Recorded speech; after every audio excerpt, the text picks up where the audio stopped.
Good morning, কেমন আছো তোমরা? সবাই আশা করি খুব ভালো আছো। আর প্রিয়াঙ্কাস ক্রিয়েশনের নিউ একটা ব্লগে তোমাদের অনেক অনেক স্বাগত। তো আজকে অনেক দিন পর ডেইলি ব্লগ শেয়ার করছি তোমাদের সাথে। তো এখন সকালবেলা ঘুম থেকে উঠে ঘরটা ঝটপট করে ঝাড় দিয়ে নিই, তারপর তোমাদের সাথে আবার কথা বলছি।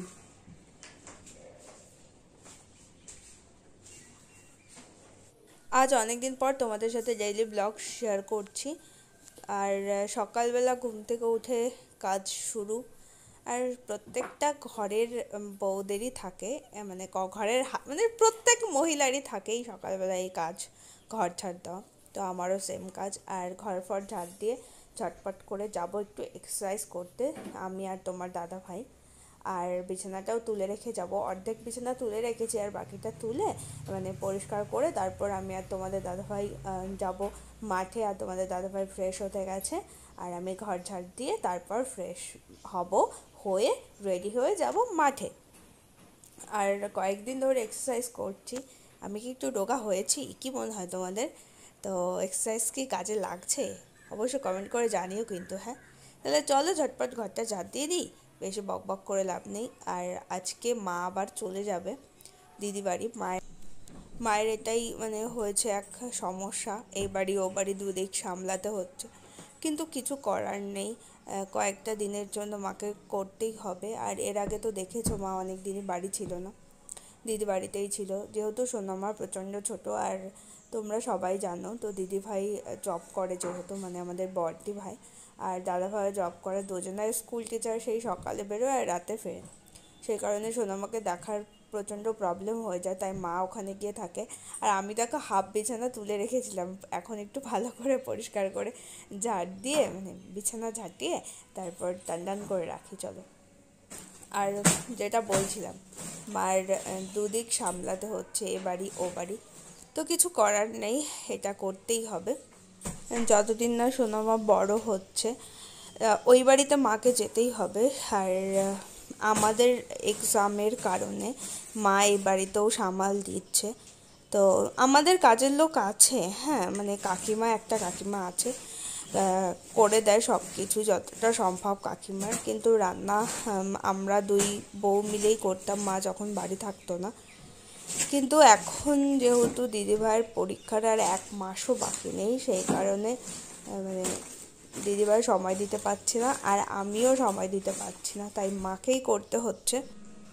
আর চলে এসেছি মাঠ থেকে। দেখো, ড্রেস ছেড়ে রেখেছিলাম, এগুলো এবার কাচতে যাব। তোমাদের দাদাভাই গেল বেরিয়ে, ডিউটি গেল, তো ওকে রেডি করে দিয়ে টিফিন গুছিয়ে দিয়ে আর এখন এগুলো নিয়ে কাচতে যাব ছাদে। চলো তোমাদেরকেও ছাদে নিয়ে যাই, অনেক দিন ছাদে ঘোরা হয়নি, মানে আমি ঘুরি, তোমরা তো দেখোনি। চলো। আর মা অলরেডি চলে গেছে, আমাদের এখান থেকে 7:24-এর ট্রেন, মা ওই ট্রেনটা ধরেছে। তো তোমাদের দাদাভাই বেরিয়ে যাওয়ার পর আমরা সবাই খেয়ে নিয়েছি, দিদিভাই, দাদাভাই, আমি। তো আমি রুটি খেলাম, আর দাদাভাই দিদিভাই খেলো ভাত। আর তোমাদের দাদাভাইও ভাত খেয়ে গেছে, আর বাবা বললো একটু পরে খাবে।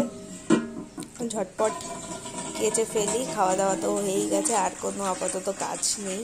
এখন ঘরে গিয়ে যে যার মতন পড়াশোনা, যার যা কাজ সেটাই করা। তো দিদিভাই অলরেডি পড়তে বসে গেছে, আর দাদাভাইয়ের স্কুল আছে, দাদাভাইয়ের পড়তে বসেছে, পড়া কমপ্লিট হলে। তো দেখো আমি কি করছি, কাচ্ছি। এটাকে কাঁচা বলে? দাঁড়াও তোমাদের বলছি যে আমি কিভাবে কাচি।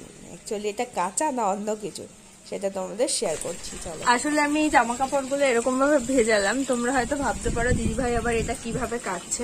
অ্যাকচুয়ালি আমি কাটছি না, জাস্ট জলের মধ্যে একটু ডেটল দিয়ে জল ধোয়া করে রাখছি। তার কারণ এগুলো পরে তোমার দাদাভাই রোজ মাঠে যায়, তো প্রত্যেক দিন কাচি না, সপ্তাহে 2 দিন কাচি। সেই কারণে কালকে কেচেছি, আর আজকে একটু জলের ডেটল দিয়ে জাস্ট মানে মানে একটা ঘামের গন্ধ থাকে না মাঠে গেলে, সেইটা জাস্ট যাতে কেটে যায়, সেই কারণে ডেটল জলে ধুয়ে দিচ্ছি জামাগুলো। অবশ্য ওখানে আমার ড্রেসও আছে না, আমিও মাঠে যাই তোমাদের দাদাভাইয়ের সাথে এক্সারসাইজ করতে, বেশ ভালোই লাগে। এক্সারসাইজ করার পর শরীরটা একটুখানি হালকা হয়, তো সেই কারণে আমার আর তোমাদের দাদাভাই জামাগুলো আগে কেটে দিচ্ছে। আর প্যান্ট দুটো আমার আর ওর প্যান্ট দুটো আলাদা করে রেখেছি, কারণ প্যান্টে প্রচন্ড ধুলো, মানে বিশেষ করে আমার প্যান্টে, ফুল প্যান্ট পরি তো সেই প্যান্টের নিচ দিকটা প্রচন্ড ধুলো হয়, আর তোমাদের দাদা ভাইয়েরও প্যান্টে ধুলো হয়, তার কারণে ব্যায়াম ট্যাম করে, মানে অনেক রকমের, যাই হোক, তো সেই কারণে ধুলো। তো চলো তাহলে ঝটপট করে ওগুলো ধুয়ে নেড়ে দিই, তারপর তোমাদের সাথে আবার কথা বলছি। আর এই গরমের দিনে জল ধরতে বেশ মজা লাগে। আর ছাদটায় দেখো প্রচণ্ড নোংরা পড়েছে, মানে আর পাশেই দেখো আম গাছ আছে আমাদের, না আমাদের পাশের বাড়ির, সেই এখন যেহেতু আমের মুকুল হচ্ছে, মানে সেই কারণে সব ছাদের ওপর পড়ে, আর প্রচণ্ড ছাদ নোংরা হয়, রোজ না ঝাড় দিলে একেবারে ছাদের অবস্থা এই। আর কালকে একটু হয়েছে হাওয়া, সেই কারণে এই অবস্থা। আর ছাদে বিকালের টাইমটা বেশ আরামদায়ক, বেশ ভালো লাগে, হাওয়াটা খুব সুন্দর মনোরম পরিবেশ একটা সৃষ্টি করে। আর তোমরা বলতে পারো যে দিদিভাই কেন একটা একটা করে জামা এরকমভাবে রোদে দিচ্ছ, তার কারণ হচ্ছে আমি যতবার ওখানে যাব আর ওই জামা কাপড়ের কলের কাছে যাব, যেখানে জামা কাপড় রয়েছে সেখানে যাব, ততবার আমার হাঁটা হবে আর ততবার আমার এক্সারসাইজ হবে। তো সেই কারণে আমি এটা বেছে নিয়েছি, একটা একটা করে জামা নিই আর রোদে দিই, তাহলে আমার হাঁটাটাও একটু বেশি পড়ে, নয়তো ঘরের মধ্যে সারাদিন আর কোনো কাজ থাকে না, মানে পুরো হেলদি হয়ে যাচ্ছিলাম। সেই কারণে এই প্রসেসটা বেছে নিয়েছি, যাতে একটু হাঁটাও বেশি হয় আর মানে এক্সারসাইজ হয়, বেশ ভালো লাগে এভাবে আবার রোদে দিতে। নয়তো বালতিতে করে আগে দিতাম, আর মাও বলে যে তুমি বালতিতে করে কেন দাও না, আমি ঠিক এই কারণটাই বালতিতে করে দিই না। মাকে একদিন বলছে, মা আমি এই কারণে বালতিতে করে রোদে দিই না, তো মা বলছে বাহ বেশ ভালো। হ্যাঁ, তো এটাই করি, একটা একটা করি, মানে সে ছোট একটা রুমাল হলেও সেটা নিয়ে আমি আবারও আসি, যাতে মানে আমার ততবার হাঁটা হয়। ঠিক এরকমভাবেই আমি জামা কাপড় মেলি। তো তোমরা কি কেউ আমার মতো এমনভাবে জামা কাপড় মেলো?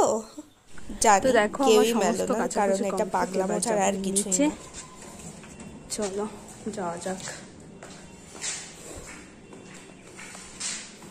আর আজ কাকিমা কিন্তু বেশ সুন্দরভাবে ঘরটা মুছেছে, দেখো কেমন চকচক করছে, মানে সিঁড়িগুলো মোছে, আমাদের ঘরগুলো আমরাই মুছি, সিঁড়ি বারান্দার ব্যালকনিটাও মুছেছে আজকে কাকিমা।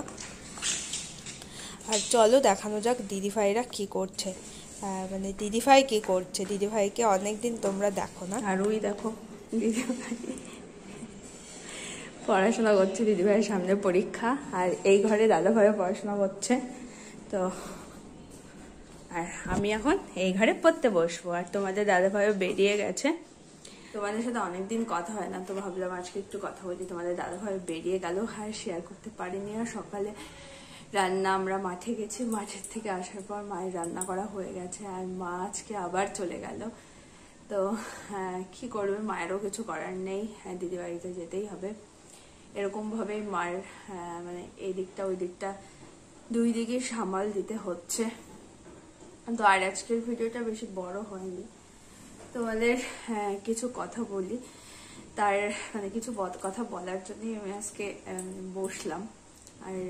আর দিদিভাইয়ের পরীক্ষা দেখালে, আমি দিদিভাই পড়াশোনা করছে, সেই কারণে আমরা কন্টিনিউ ব্লগ দিতে পারছি না, মানে দিদিভাইয়ের পরীক্ষা, দাদাভাইয়ের পরীক্ষা, তো আমারও পরীক্ষা আছে, কিন্তু আমি তো অল্প পড়ি ওদের তুলনায়। আর সেই কারণে মানে কি বলতো, প্রচুর চাপ, পড়াশোনার চাপ।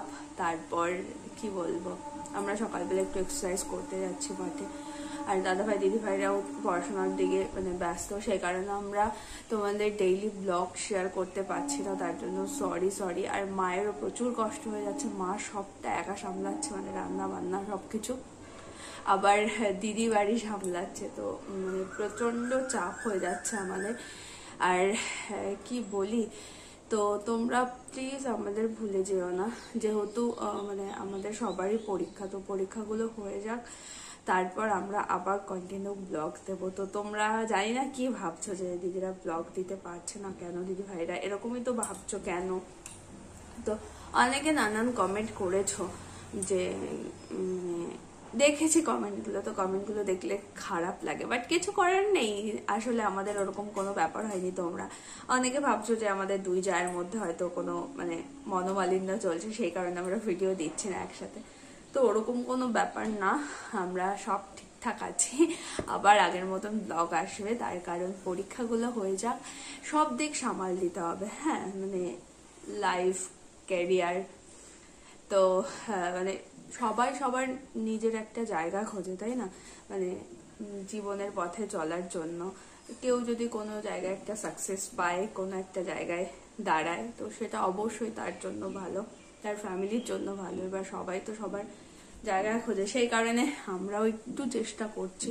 তো তোমরা আশীর্বাদ করো যাতে আমরাও সাকসেস পাই জীবনে। আর সেই কারণেই মানে আমরা ব্লগ দিতে পারছি না। তো প্লিজ কেউ কিছু মনে করো না, আমরা ব্লগ না দেওয়ার কারণ তো তোমাদের বললামই। তো এটাই একমাত্র কারণ, আমাদের মধ্যে কোনো ঝগড়া হয়নি, কোনো মান অভিমান হয়নি। আমরা সবাই একসাথে ঠিক আগের মতনই আছি। আর আবার মানে ব্লগ আসবে কন্টিনিউ। মানে কি বলবো, কিন্তু একটাই কথা বলি যে আমরা ভালো আছি, আগের মতনই আছি, একসাথে আছি, আর সারা জীবন এভাবে একসাথে থাকবো। আর তোমরা আশীর্বাদ করো যাতে আমরা আমাদের মানে নিজেরা নিজেদের জায়গায় সাকসেস হতে পারি। যেই জন্য মানে আমরা ব্লগ থেকে দূরে মানে একটু সরে আছি, তো সেই জায়গাটায় সাকসেস পেতে পারি। তো তারপর আবার তোমাদের ব্লগ দেব নিয়মিত। তো তোমরা আমাদের জন্য একটু ওয়েট করো। আর এটাই বলার ছিল। আর যারা যারা আমাদের চ্যানেলটিকে এখনো সাবস্ক্রাইব করেনি, ঝটপট 100K করে দাও। তখন আবার সেলিব্রেট করব সেই দিনটা হচ্ছে সবাই একসাথে হব। তো সেই ব্লগে অবশ্যই দেখাবো, খুব মজা হবে সেদিন। ওকে চলো, টাটা, সবাই ভালো থাকো, সুস্থ থাকো। প্রচন্ড গরম, আমি ঘামছি দেখো। টাটা।